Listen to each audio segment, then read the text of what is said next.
جگہ آتا تیتر آتا پٹیر والی بات کی کہ کسی اور کیس میں آپ جو ہے انگریزوں کے بنائے ہوئے قوانین پہ سزا دیں، کسی جرم میں آپ شریعت کے مطابق دیں، اور کسی جرم میں آپ کسی اور خیال کو لے آئیں. ایسا نہیں چلے گا. آپ نے تو خود کہا تھا کہ پاکستان میں ایک نظام تعلیم ہوگا، آپ وہ نہیں کر سکے. اب آپ سزاؤں کو مختلف خانوں میں تبدیل کر رہے ہیں. یہ اس حکومت کے ناڑی پن کا اور ان کے جو ہے مس مینجمنٹ کا ایک اور ثبوت ہے. اچھا، کیونکہ یہ قانون نیا بنانے کی بات کر رہے ہیں، کیا ہم یہ نہیں کر سکتے کہ نظام ایسا بنایا جائے کہ جو ہمارے ملک کے مروجہ قوانین ہیں ان کے اوپر عمل درآمد کو ہم کیسے یقینی بنا سکتے ہیں، پولیس کے نظام کو ہم کیسے بہتر بنا سکتے ہیں؟ یہ کہتے تھے ہم سیاسی پولیس نہیں ہوگی، لیکن لاہور کے جو سی سی پی او ہیں عمر شیخ، ان کو یہاں پر لانے کا مقصد یہی نہیں ہے کہ کیا نون لیگ کے خلاف کارروائیاں کرائی جائیں؟ کیا اسی لیے نہیں لے کر آئے ان کو؟ دیکھیں، جو نون لیگ کے خلاف کارروائیاں ہیں وہ تو حکومت کسی سے بھی کروا سکتی ہے، لیکن جب آپ کا کہنا تھا کہ یہ جو آئی جی کی ایس پی کی ڈینوٹ پوسٹنگ ہوگی، اس کا تو آپ نے خود بھی خیال نہیں رکھا، اور 5 آئی جی تبدیل ہو چکے ہیں.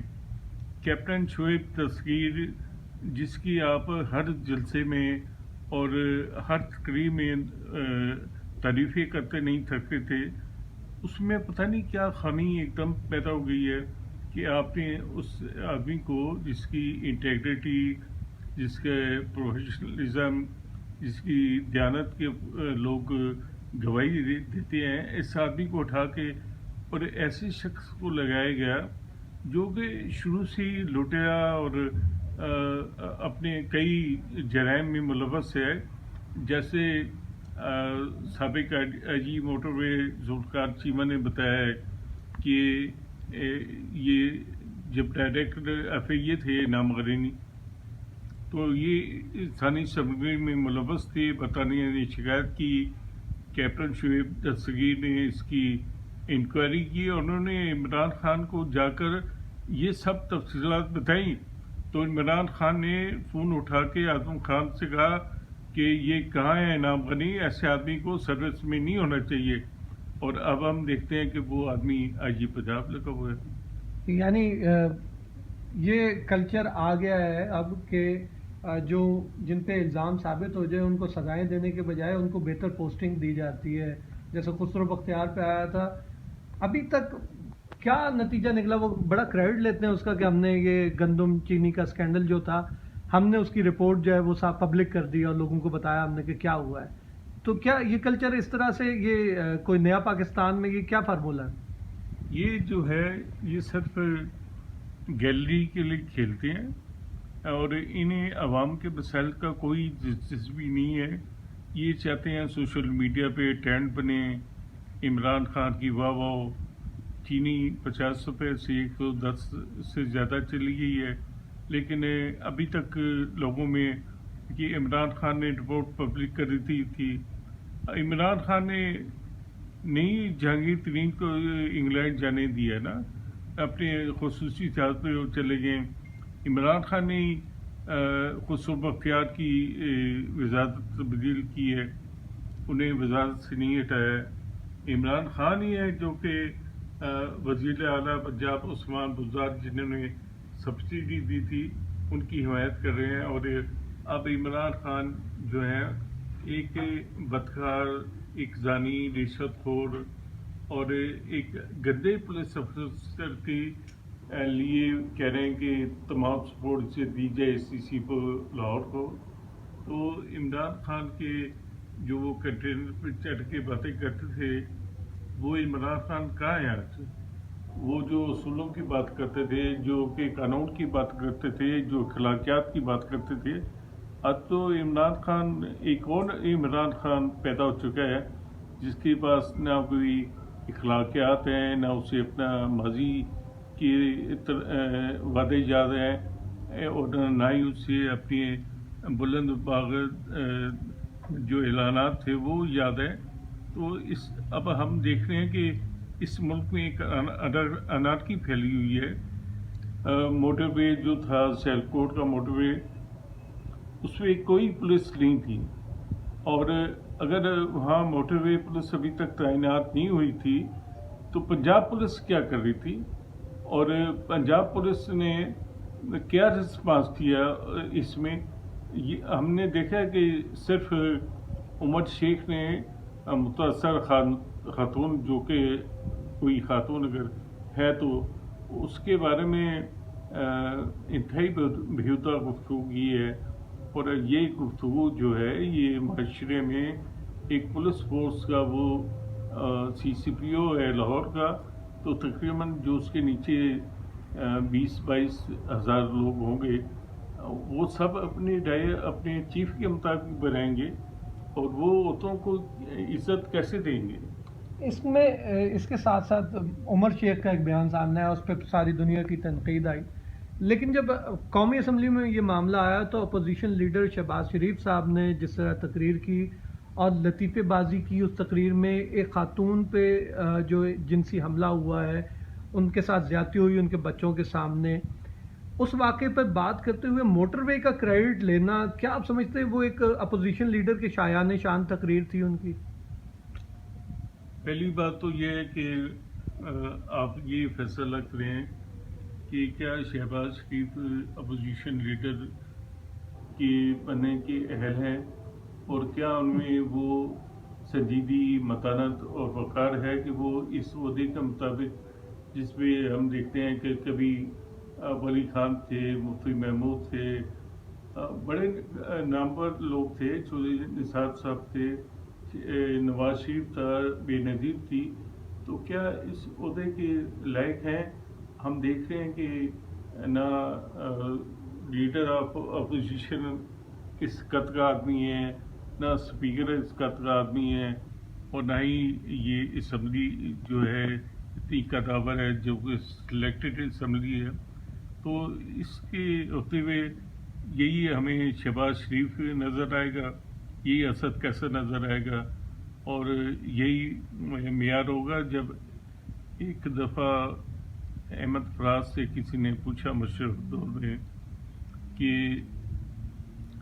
1947 کے پاکستان میں اور اب کے پاکستان میں آپ کیا فرق دیکھ رہے ہیں، تو احمد فراز جو کہ موجودہ وزیر اطلاعات کے والد تھے، انہوں نے کہا کہ بس اس فرق کا اندازہ آپ لگا لیں کہ 1947 میں قائد اعظم مسلم لیگ کے صدر تھے اور آج چودھری شجاعت حسین مسلم لیگ کے صدر ہیں، تو یہ سارا فرق آپ کو خود نظر آنا چاہیے. یہ بات تو ہوگی، اس میں پتہ لگ گیا اپوزیشن کا، واقعی اپوزیشن لیڈر کا ایک رول نہیں نظر آ رہا، اپوزیشن کا کردار بھی نہیں نظر آ رہا، حکومت کو ٹف ٹائم نہیں دیا جا رہا، مہنگائی میں اضافہ ہو رہا ہے.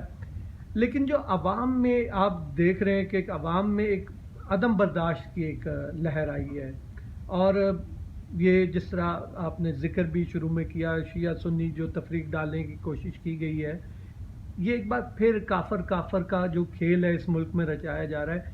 یہ کون لوگ ہیں جو اس ملک کو ایک بار پھر اس آگ میں دھکیلنا چاہتے ہیں جہاں سے بڑی مشکل سے ہم لوگ باہر آئے تھے؟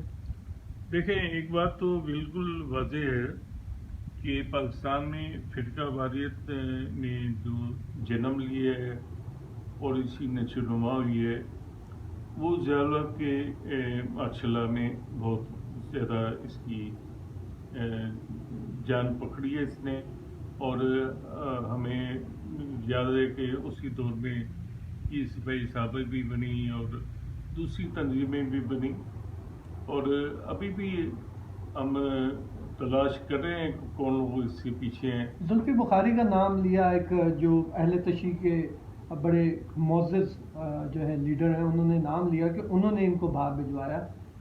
ہر کام کے پیچھے زلفی بخاری کیوں نظر آ رہے ہیں؟ نہیں، دیکھیں، یہ میں آپ کو ایک بات بتاؤں کہ آپ کسی بھی آدمی کو ہیئر سے بھی متون نہیں کر سکتے. اگر آپ کے پاس زلفی بخاری کے بارے میں کوئی ثبوت ہیں، اور جس طرح جامع کوثر کے محتمین نے یہ بات کی ہے تو وہ اس کے ثبوت لے کر ایک درخواست فائل کریں، تھانے میں جائیں، عدالت میں جائیں. یہ الزام اس طرح لگانا اچھی بات نہیں ہے. اور اب آج جب آپ نے یہ بات لوگوں کے سامنے کر دی کہ جی زلفی بخاری اس میں ہے، تو کل اگر کسی آدمی نے ریئیکشن میں زلفی بخاری کو نقصان پہنچایا تو یہ جامعہ کوثر کے جو صاحب ہیں یہ اس کے ذمہ دار ہوں گے. ایسے جو ہے پاکستان میں یہ بھی ایک فرقہ واریت کو بڑھانے کی کوشش ہے. زلفی بخاری کو ہم اس وقت تک انوسینٹ سمجھتے ہیں جب تک اس کے خلاف آپ کوئی ثبوت نہیں لاتے اور آپ واضح طور پہ نہیں. اب یہ آپ کی اگر آپس کی دشمنی ہے اور جو شیعہ گروپوں میں اگر کوئی دشمنی ہے تو وہ آپس میں نپٹائیں. ایسی ویڈیو سوشل میڈیا پہ وائرل کر کے آپ زلفی بخاری کی تو جان خطر میں ڈال سکتے ہیں. یعنی آپ کہہ رہے ہیں کہ زلفی بخاری کے اوپر جو ہے الزام ثابت ہونا چاہیے، اس کے بعد اس قسم کی بات کرنی چاہیے. تو یعنی اب جب تک اپوزیشن میں نہیں جائیں گے تب تک تو کوئی الزام ثابت نہیں ہوتا. کسی بھی حکومتی رکن کے خلاف اب تک کوئی کیس ہوتے ہوئے دیکھا آپ نے؟ دیکھیں یہ تو ہم نے موافقت دیکھی ہے کہ عمران خان جس بات پہ اپوزیشن میں جس کو غلط کہتے تھے حکومت میں آ کے بالکل چپ ہو گئے. عامر کیانی صاحب پہ جو 6 ارب روپے ادویات کے قیمتوں میں لینے کا الزام ہے اور اس الزام کی تصدیق کیسے ہوتی ہے کہ عمران خان نے انہیں کابینہ سے نکالا اور پھر انہیں پارٹی کا سیکرٹری جنرل بنا دیا. اور ہم دیکھتے ہیں کہ روزانہ جو ہے کیسز آ رہے ہیں. بی آر ٹی کا کیس ہے، اس کے علاوہ چینی ہے، آٹا ہے، ادویات ہیں، فلانی ہے. لیکن یہ نیب نے اور عمران خان نے فیصلہ کیا ہے کہ پی ٹی آئی کے لوگوں کے خلاف کوئی مقدمات نہیں بنے گے. لیکن یہ کب تک ہوگا؟ جو سرکاری خزانے کو نقصان پہنچاتا ہے وہ سب چیزیں ریکارڈ میں آ جاتی ہیں. کل مسلم لیگ یا پیپلز پارٹی یا کوئی اور بھی کنگز پارٹی کو نئی کنگز پارٹی بنتی ہے تو یقیناً وہ سارے الزامات جو ہیں ان کا جائزہ لے گی. بہت بہت شکریہ خواتین و حضرات، آپ نے گفتگو سنی. سینئر صحافی محسن رضا خان. یہ جو خواتین کے حوالے سے جرائم سے لے کر اور جو ملک میں اس وقت بدامنی کی کیفیت ہے، ایک باقاعدہ منصوبہ بندی کے ساتھ اس ملک میں جو شیعہ سنی فسادات کرانے کی کوشش کی گئی، اس حوالے سے بڑی تفصیل سے انہوں نے روشنی ڈالی. آج کے پروگرام کے لیے اتنا ہی. مزید کسی بات کے ساتھ پھر حاضر ہوں گے، تب تک کے لیے اجازت دیجیے. اللہ نگہبان.